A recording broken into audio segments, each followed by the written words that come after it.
কোটি টাকা মূল্যের আধুনিক স্বাস্থ্য কমপ্লেক্স থাকার পরও রোগীদের মিলে না ন্যূনতম স্বাস্থ্যসেবা। চিকিৎসক সংকটে বছরের বেশিরভাগ সময় বন্ধ থাকে লামা উপজেলার দুর্গম সরই ইউনিয়নের 10 শয্যা বিশিষ্ট মা ও শিশু কল্যাণ কেন্দ্রটি।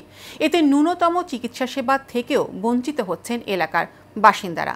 বান্দরবান প্রতিনিধি নুরুল কবিরের রিপোর্ট, জানাচ্ছেন শেখ ফাহিম। অধিকাংশ সময় তালাবদ্ধ অবস্থায় পড়ে থাকে 10 শয্যা বিশিষ্ট মা ও শিশু কল্যাণ কেন্দ্রের আধুনিক হাসপাতাল। বছরের বেশিরভাগ সময় বন্ধ থাকে স্বাস্থ্যসেবার এই কেন্দ্রটি।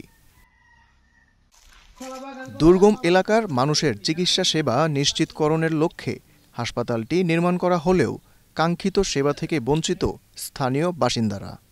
ডাক্তার আসতেও দেখলাম না, কখন আসে সেটাও দেখি না, আর রুগী ঢুকতে দেখলাম বাইরেও তো দেখা যায় না। এখানে হাসপাতাল দেখে এখানে চিকিৎসা যদি পাই আমার তো আর আমিরাবাদ যেতে হয় না, চিটাং যেতে হয় না। আমরা শুধু দেখি এটা তুলে রেখে দিয়েছি, কিছুদিন পর পর রং করে, কিছুদিন পর পর আপনার ফ্যান ঠিক করে। ডাক্তার আসতেছে সপ্তাহে একদিন, তারপর হচ্ছে ওনার কাজ হতো এসে শুধু এখানে গাছে ফল ফুল থাকলে এগুলো নিয়ে যাবে। এদিকে জনবল না থাকায় নিয়মিত স্বাস্থ্যসেবা কেন্দ্রটি চালু রাখা সম্ভব হচ্ছে না বলে জানান পরিবার পরিকল্পনার বিভাগের এই কর্মকর্তা।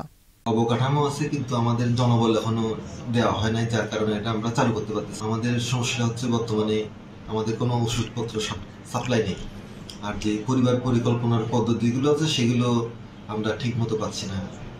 কারণটা হলো আমাদের যে 4th সেক্টর প্রোগ্রাম এটা বাতিল হয়ে গেছে, গত বছরের জুলাই এটা বাতিল হয়ে গেছে। এখনো আমাদের ওটা বাতিল হতে নতুনভাবে আবার একটা প্রজেক্ট শুরু হবে, ওইটাও এখনো অনুমোদিত হয়নি।